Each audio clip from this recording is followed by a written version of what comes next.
In this guide, I'm going to show you guys how to change country in FIFA World Cup Launch Edition. Let's get started. If you're playing the FIFA World Cup tournament mode and want to represent a different country, you will need to start a new tournament. From the main menu, select the FIFA World Cup mode and choose the option to reset your current tournament.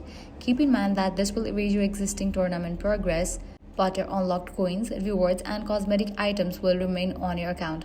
Once the tournament has been reset, you will be taken back to the team selection screen where you can browse through all the qualified national teams and choose the country you want to play as before beginning a new campaign. Some players may also want to change their country because they are connecting to wrong regional servers or experiencing high ping.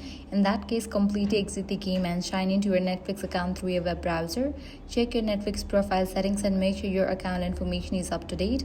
If you are using a VPN, disconnect it before launching the game again, since the game generally assigns your server region based on your current network location. So this is how you can easily change country in FIFA World Cup Launch Edition. If this guide helped you out, do not forget to like, share and subscribe.